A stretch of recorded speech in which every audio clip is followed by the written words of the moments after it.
The Opel Kapitän, produced between 1938 and 1940, was a little bit of a lower ranked luxury model in Opel's lineup, representing the brand into middle-class luxury car segment during that era.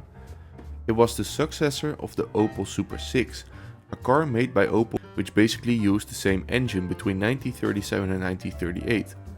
The first generation Kapitän also could be seen as a smaller brother of the Opel Admiral, which was introduced a year earlier in 1937 and was even more luxury oriented. I've also made a video about this particular model on my channel. The Kapitän somewhat was based on the Opel Super Six, however showcased a more modern design with a unitary body construction, which was innovative for its time. This construction method provided improved rigidity and reduced weight compared to traditional body-on-frame designs.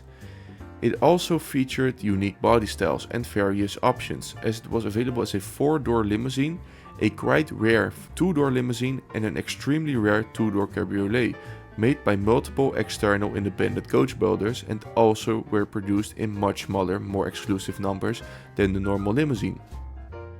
The exterior featured streamlined contours, a prominent front grille and integrated headlights, reflecting the Art Deco design trends of the late 1930s, also giving the car a very 1940s look in my opinion. It was also a relatively large car, measured at 4.64 meters in length and having a weight of around 1180 kilograms. Basically, every body style was very unique and good looking, but the more common 4-door limousines in particular were styled very 1930s, as the car had suicide doors in the back and was very spacious, giving room for 4 up to 5 people. Besides the 4-door limousine, the Cabriolet, made by various independent coach builders such as Gläser with its smaller exposed roof and Hebmüller with its bigger exposed roof, of which now only 2 examples remain, were also produced in very little numbers, as low as 248 total production units. These were all 2-door cabriolets, were all seen as even more exclusive and in my opinion more comparable to the luxury level of the Admiral cabriolets as well, as these were rare at the time of production as well. These were more expensive, more exclusive and also more luxurious and having a bigger price tag. The interior was designed for comfort, offering spacious seating upholstered in quality materials, a well laid out dashboard with clear instrumentation such as a speedometer and even a clock, and other necessities that catered to the expectations of luxury car buyers of the period, such as a well designed heater. The rest of the interior in my opinion was very simple but efficient, giving the car's interior a clean look. The Kapitän was one of Opel's most powerful cars at the time, as the Kapitän was equipped with a 2.5-liter inline-6 engine, a bit smaller than the Admiral. This engine produced approximately 55 horsepower and 139 Nm of torque, which may not seem like a lot, but the average car back then had around 30 horsepower. This engine had enough power allowing the vehicle to reach a top speed of 126 km an hour. And the acceleration from 0 to 100 km an hour was quite fast for the time being as well, as it took an estimated 29 seconds, while other cars might not even reach 100 km an hour at the time. The 2.5-liter inline-6 engine was mated to a more common 3-speed manual transmission, which was standard for vehicles of that era. Opel produced the Kapitän from November 1938 until civilian production ceased in the autumn of 1940 due to the Second World War.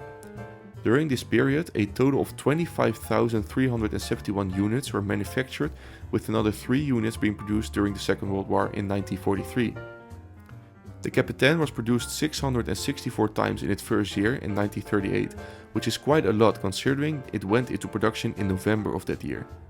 The following year, in 1939, it was the most successful year for the model, with 23,755 units being produced in this year. The year after that the war had already started, but now also forced to shut down vehicle production for everything other than war-related materials and vehicles. Therefore, in 1940, the production of the Kapitäns was down to a very low 952 units for that year. A few years later, in 1943, another 3 units were made, although I couldn't find much more information about this.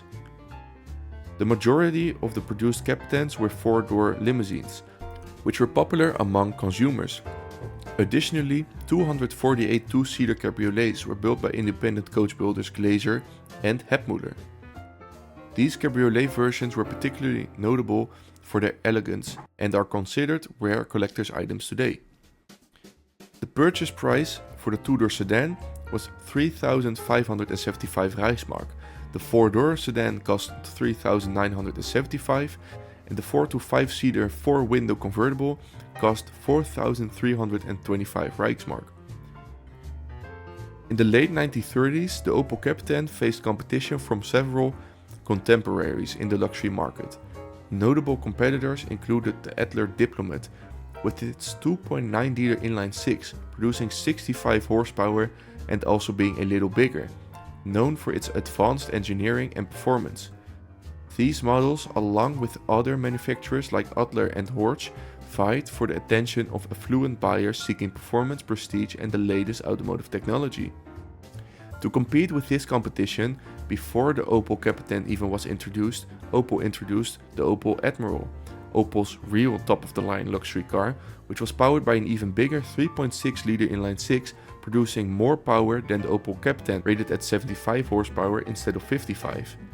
This model also was bigger, with a length of over 5 meters, rated at 5.26 meters, and was a true luxury car for its time. As said before, I've also made a video about this on my channel, and I suggest you watch that as well if you're interested. The Kapitän succeeded the Opel Super Six, which was produced between 1937 and 1938. The Super Six featured a 2.5-liter inline-6 engine and was known for its advanced features for the time, and also being available as a 4-door limousine and 2-door cabriolet, but also a 2-door coupe. It was also sold a lot in the 2 years in which it was available, as it was sold 46,453 times in those 2 years only. After World War II, the Kapitän nameplate was revived, with the production resuming in 1948, eventually after a few years of waiting, because 2.5-liter engines were too big to be put in civilian cars for the first few years after the Second World War. The post-war Kapitän models were continued to evolve, eventually leading to successors like the Opel Admiral and Diplomat in the 1960s, which further advanced Opel's presence in the luxury car segment.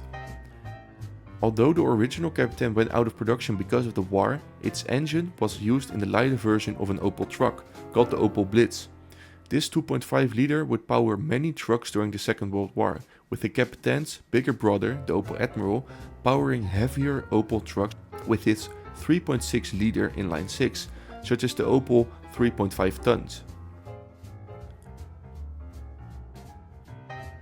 Thanks for watching this video. If you would like to see more, don't forget to like and subscribe for more. Also check out my other Opel Admiral video, and also check out this playlist with many interesting videos covering various parts of the automotive industry, and I will see you in the next video.